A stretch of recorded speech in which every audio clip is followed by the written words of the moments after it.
חללים עדיין שם. אין שום סיבה בעולם. Warga Israel terlihat memblokir jalan yang dilalui truk bantuan kemanusiaan menuju jalur Gaza dengan membawa bayi mereka ke lokasi blokade dan meletakkannya di depan truk. Aksi bertujuan menghalangi distribusi makanan dan susu formula bayi yang dikirimkan untuk warga sipil di Gaza di tengah situasi kemanusiaan yang memburuk akibat konflik berkepanjangan. Sebelumnya Israel juga menunda pembukaan titik penyeberangan bantuan utama ke Gaza pada hari Minggu sebelum akhirnya dibuka pada Senin pagi. Selain menyebabkan krisis kelaparan, blokade membuat harga pangan dan kebutuhan dasar meningkat tajam karena suplai yang terbatas. Blokade dan pembatasan akses bantuan ke Gaza merupakan pelanggaran gencatan senjata total antara Israel dengan Hamas yang telah disepakati pada 10 Oktober 2025 lalu.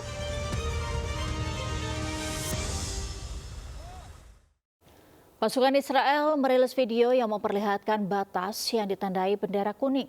Garis kuning ini diklaim sebagai batas penarikan pasukan Israel dalam rangka gencatan senjata.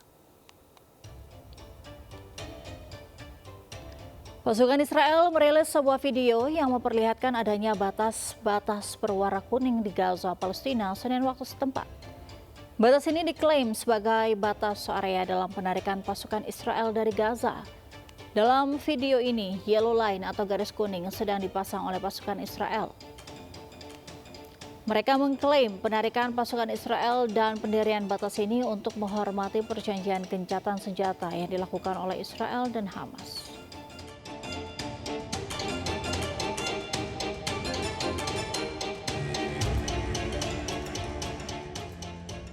Pemirsa, MNC Asset Management resmi menjalin kerjasama strategis bersama BJB Sekuritas dalam pemasaran produk reksadana. Kolaborasi ini bertujuan untuk memberikan layanan terbaik kepada nasabah serta merespons animo masyarakat terhadap produk investasi reksadana.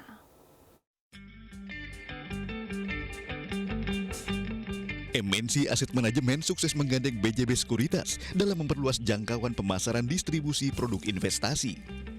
Dengan lokasi utama di wilayah Jawa Barat, BJB Sekuritas dinilai memiliki pangsa pasar sempurna sebagai mitra strategis MNC Asset Management. Melalui kerjasama yang diresmikan di kantor pusat BJB Sekuritas Bandung, Jawa Barat, MNC Asset Management menawarkan berbagai keuntungan bagi nasabah BJB Sekuritas.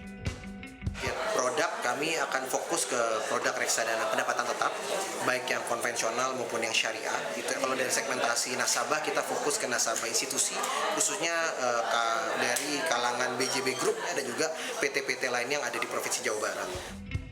Selain produk reksadana pendapatan tetap, MNC Asset Management juga menghadirkan produk unggulan, MNC Dana Syariah yang menawarkan potensi imbal hasil harian sebesar 0,027% atau setara dengan 9,85% per tahun, yang diharapkan bisa menjadi solusi di tengah ketidakpastian yang tinggi saat ini. Sebagai bagian dari komitmen kami sebagai APET, tentunya memberikan layanan terbaik untuk nasabah. Salah satu produknya adalah mutual fund. Kolaborasi tidak hanya dengan BJB Sekuritas dan MNC Asset Management, tetapi konglomerasi dari kedua belah pihak tentunya juga akan mempunyai manfaat sinergi. Kolaborasi kedua institusi keuangan ini diyakini mampu memberikan kontribusi positif dalam meningkatkan literasi dan inklusi keuangan, serta mendukung pengembangan industri reksadana di Indonesia. Dari Bandung, Jawa Barat, Muji Praitno, iNews melaporkan.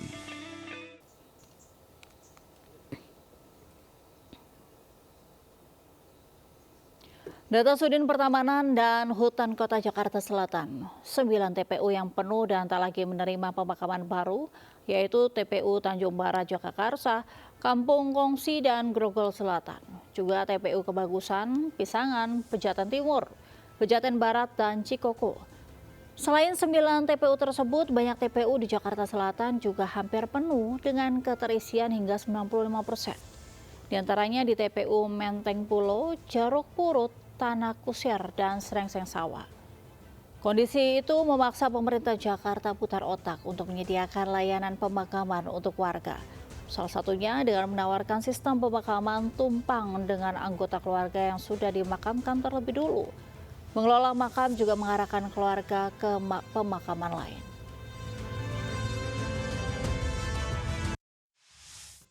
Pemirsa, tak hanya dipakai sebagai kendaraan kepresidenan, mobil maung juga bakal dipakai para menteri kabinet merah putih. Presiden Prabowo menginstruksikan seluruh menteri pakai mobil maung sebagai kendaraan dinas.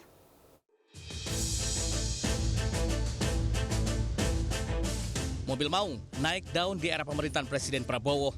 Mobil buatan dalam negeri itu dipamerkan penuh kebanggaan oleh Prabowo di berbagai acara. Mobil buatan PT Pindad itu bahkan menjadi mobil kepresidenan RI 1 yang digunakan Prabowo dalam berbagai acara termasuk acara kenegaraan. Tak hanya dipakai presiden, Prabowo menularkan penggunaan mobil maung ke banyak pihak. Maret lalu, 700 mobil maung dipesan ke PT Pindad untuk TNI dan Polri. Bahkan sejak tahun lalu, pemerintah Prabowo dikabarkan telah memesan ratusan mobil maung untuk Kabinet Merah Putih. Di tahap awal diberikan pada para menteri dan selanjutnya diberikan ke para wakil menteri. Penggunaan mobil maung untuk para menteri kembali ditegaskan Prabowo dalam sidang kabinet Senin lalu. Prabowo, ingat, kamu presiden di Indonesia, harus beri contoh. Ya sudah, pakai maung terus. Dan sebentar lagi, saudara-saudara semua harus pakai maung. Saya nggak mau tahu tuh. Maung merupakan kendaraan taktis ringan, berpenggerak roda 4, memiliki kemampuan manuver gesit untuk mendukung mobilitas di berbagai medan. Maung Garuda berbobot 2,95 ton, panjang 5,05 meter dan lebar 2,06 meter, serta tinggi 1,87 meter. Meski dimensi cukup besar, Maung cukup gesit dengan kecepatan aman 120 km per jam. Mobil yang dirancang Profesor Sigit lulusan ITB memiliki 70% komponen produk dalam negeri. Tim Liputan iNews melaporkan. Puspadaya Perindo terus mengawal perkembangan kasus dugaan tindak pidana penganiayaan ringan terhadap seorang ibu rumah tangga berinisial NZ yang sudah dilaporkan korban ke Polsek Koja Juni lalu. Setelah gagal mediasi, kini terlapor telah ditetapkan sebagai tersangka oleh penyidik. Sayap Partai Perindo, Puspadaya Perindo, berkomitmen mengawal kasus penganiayaan yang dialami seorang ibu rumah tangga berinisial NZ hingga mendapatkan keadilan. Sekretaris Jenderal Puspadaya Perindo, Amriadi Pasaribu, hadir langsung mengambil salinan surat pemberitahuan perkembangan hasil penyidikan atau SP2HP di Polsek Koja yang menetapkan terlapor menjadi tersangka.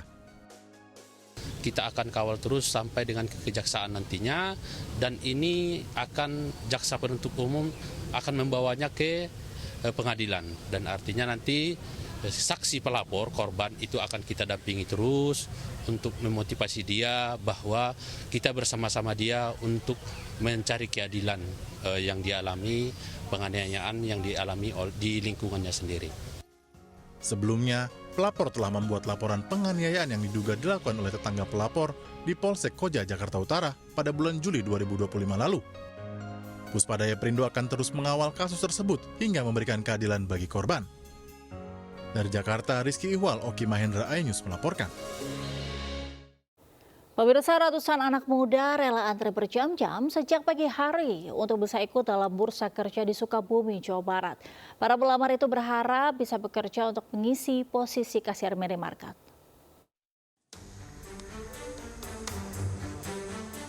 Sejak pagi, ratusan pencari kerja yang didominasi Gen Z ini sudah memadati halaman SMKN di kawasan Gunung Guru, Kabupaten Sukabumi, Jawa Barat.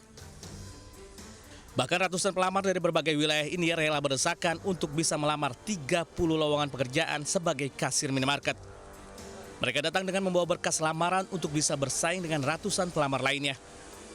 Salah satu pelamar mengaku sulitnya mendapatkan pekerjaan, membuat dirinya terpaksa menganggur setelah habis kontrak dari perusahaan sebelumnya. Kalau di Sukabumi buat cari loker sendiri tuh susah ya, terbilang kecil peluangnya untuk cari loker itu. Apalagi kan buat kerja sama sumber daya manusianya itu lebih banyak SDM-nya gitu, sedangkan peluangnya sedikit.